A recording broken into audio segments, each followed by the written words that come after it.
Welcome everybody to our Tuesday afternoon office hours for statewide testing. We are joined by Veronica Gunn, California School for the Blind's statewide testing coordinator and curriculum coordinator at our campus in Fremont. She's going to present today on solutions and tidbits and information about the various statewide tests in California. Thank you, Veronica, for doing this. You're welcome. I'm going to go ahead and share my screen. Do you guys see the PowerPoint? Yep. Yeah, okay. So state testing, woohoo! So it's our favorite time of year. So today is going to be type of tests and what's new. The most common tests that you will encounter are Smarter Balanced tests, the California Alternate Assessments, we affectionately call it the CAA, California Science Test, CAASPP, CAA Science, the English Language Proficiency Assessments for California, which is the ELPAC, and then the LEA. So for Smarter Balance, these are going to be for your students in grades 3 through 8 and 11. There are two English language arts tests. One is computer adaptive. So as your student is taking it, if they're answering questions wrong, then the questions start getting easier. If they start answering them correctly, then they start getting harder. So it doesn't, if you have a 4th grade student, it doesn't only stay in the 4th grade. If they're answering them right, they're going to go up to maybe 5th grade. Or if they're answering them wrong, they might go down to like 3rd grade. So it gives you a better idea of what your students' real skills are. And then there's also a performance task. Typically for the English language arts performance task, there are several passages that you read, and then you answer some questions. A couple of the questions might be short answer or multiple choice, and then you write a long essay where you might compare some of the essay or some of the passages that you just read, or you might have to talk about one in particular, but you need like supporting from others. You might need to cite things. So in my opinion, if you have a student who's a Braille reader, you might want to go ahead and emboss those because they're going to have to go back and refer back to them and be able to cite from them. You also have 2 math tests. Again, they have a computer adaptive test and there's a performance task. And the performance task typically is you have a scenario and then you answer one question, and then number 2 might be like, if you change this factor, now what is your answer? Or based on what you answered in number 1, what about this now? So they kind of build upon each other, and there's usually 4 to 6 questions for the performance task. And the testing window can open when 66% of the school year is completed. So most schools have already opened their window, whether your school is testing yet or not. That is a different story. One thing I did want to mention about Smarter Balance, you can do the hybrid adaptive test if you don't have an embosser that embosses tactile graphics, because you will need to emboss every single question for math. So if you don't have that Tiger Max embosser and you don't have a way of being able to emboss those tactile graphics, you can choose to do the hybrid adaptive test. But do remember that those questions will be at the grade level that your student is at, because you'll get a package. So they could be really hard questions if your student is below grade level. They could be very easy if your student is above grade level. So if you have an embosser that embosses tactile graphics, don't choose this. This is only in case you don't. The CAA is for students who have significant cognitive disabilities. Again, it's grades 3 through 8 and 11. They have 1 English language arts test and 1 math test.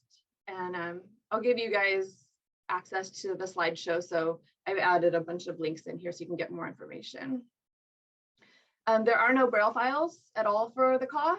So what you can do in the IEP is select additional instructional supports for alternative assessments. And you can do that in TOMS as well, to create and use Braille and tactile graphics as you see fit. And definitely do not choose Streamline. It messes up the way that the test is presented, and you might miss questions. It might go from 4 to 6, and you're like, wait, what happened to number 5? And you wind up having to file a STARS report and starting the test all over. So just don't choose Streamline. The CAST and the CAA Science, they are given in grades 5, 8, and once in high school, not as a freshman. So a 10th, 11th, or 12th grader, you want to do it in the last year that your student is taking science in high school. Students who are repeating grade 12 are not eligible to test. So even if they're not done with science by their first 12th grade year, you need to make sure that they get their test in by that first senior year. And if a 10th or 11th grader has been designated with a medical exemption or a parent guardian exemption, the student will no longer be eligible. So let's say in sophomore year, you're going to give it, the parents say, no, thank you very much. Then they can't take it as an 11th grader or a 12th grader. And there is a link for more information if you need that. The California Science Test is a fixed form test, which means it doesn't get any harder, it doesn't get any easier. These are the questions that your student is going to see. So since it is a fixed form test, I would recommend ordering the tactile graphic package. And you can just ask your LEA CAASPP coordinator to call or email their ETS region success agent. The nice thing about that is that you don't have to emboss all those PRNs. And since the test doesn't get easier or harder, why not? Because some of those PRN files are multi-page, like 5, 6, 10 pages, and you don't want your student to have to wait for you to catch up. So if you just can hand it to them, that's like the best of all worlds. The CAA Science, there are different versions depending on what district you're in. There are 4 different versions. And there are 4 tests that are given throughout the year. There's a life science, 2 physical sciences, and an earth and space science. The testing window opens in mid-September. And so what they do is you can check out these cool planning guides, and they kind of tell you what, not specifically what's on the test, but kind of gives you an idea of what's going to be on a life science or what kind of things you need to cover. So then you teach the life science, and then you're supposed to test it right then. And then you teach physical science A, and then you test right then. So you're not teaching all year and then doing the test at the end. So they should be given throughout the year. The ELPAC is for students who are English learners, and it's grades kindergarten through 12 plus, all the way up until they're age 22 if they're still in school. There are no parental exemptions for this one. They have to do it. There are 4 sections. There's reading, writing, listening, and speaking. And the writing for the kindergarten through grade 2 is paper-based and must be ordered. The testing window is now. It's February 1st through May 31st. The Braille files, because it's on the computer, kindergarten through grade 2 is uncontracted, and grade 3 plus is contracted. If you choose differently on your JAWS will override it. And so whatever your student needs and is on the Braille display is what they're going to get. But if you need to emboss it for some reason, these are your options. I mean, there's ways around it, but it's a little bit hard. You can back translate and translate again, but then your formatting gets kind of messed up. So there's that. I would stick to the Braille display if they need something other than what's offered in the Braille files, if you can. And you might want to turn off bold in JAWS settings because it might be difficult to read the text on a Braille display. There's a lot of bolded words, which means your .7s and 8s are all going to be raised. And if that's not something that's familiar to them, that might be a little bit harder to judge their reading if all the .7s and 8s are raised, and that's not familiar.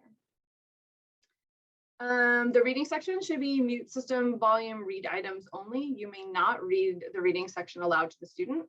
So if your student cannot read or is a beginning reader in Braille or print, you can assign a reading domain exemption. And this is an IEP team decision, but you cannot read it. And some of the justification that I have seen, you can say that the accommodations and supports are not available on this test to successfully complete the reading domain. Because a lot of students just listen to the reading material out loud and can't do that for this test. A consideration for students with low vision, you might want to print some of the pictures or all of the pictures. There's a lot of times where if your student needs something magnified significantly, the pictures are going to be way up here, and then the questions are way down here, and then you can't see the picture anymore. So, and some of the questions have to do with the picture. So you might just want to go ahead and print those out. And then just know additionally that you might need a video magnifier or a dome magnifier. It's not something that you necessarily think about when you're going to take a test online that you might need a dome magnifier, but you might if you print them out. The alt-LPAC or the alternate LPAC, it's also for students who are English learners, and they're the ones that also take the CAA. They have significant cognitive disabilities. Again, it's kindergarten through grade 12 plus up until age 22 if they're still in school, and there are no parental exemptions, just like the LPAC. It's new this year, so no more VCALPs. The testing window was November 1st through February 15th, but it's been extended until May 31st. And starting next year, it'll be in the same testing window as the LPAC. Just like the CAA, there are no Braille files, so choose additional instructional supports for alternate assessments if you need to create Braille or tactile graphics. One thing that's really cool is that they have the test item preview, the tip, which means that you can actually see the test questions ahead of time, which makes it so that you know what materials you're going to need and what you're going to need to Braille.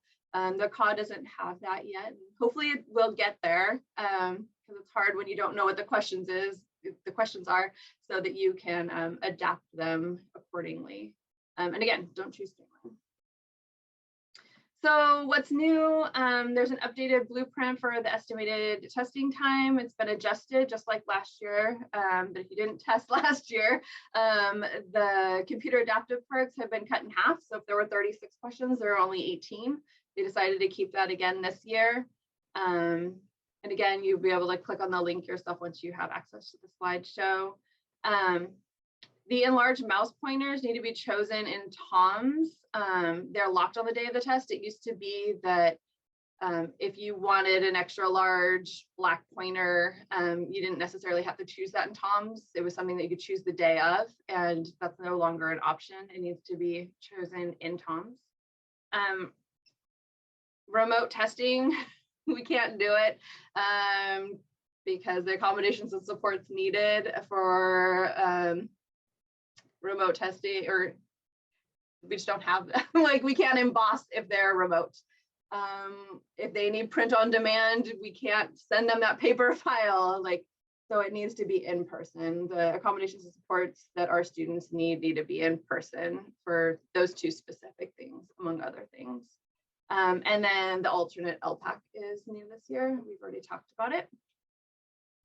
And then once you have access to the slideshow, then you have access to these links as well. And it's just extra information on Smarter Balanced, LPAC, the accessibility guide, in case you want to know what accommodations and supports you should be choosing, although we're going to go over that next week. And then additional resources. Several of us at CSB have created guides, like how to navigate the tests, how to configure JAWS to recognize a secure browser, just step-by-step instructions that you guys can have access to. Lots of handouts, lots of fun stuff. Hope you get ready.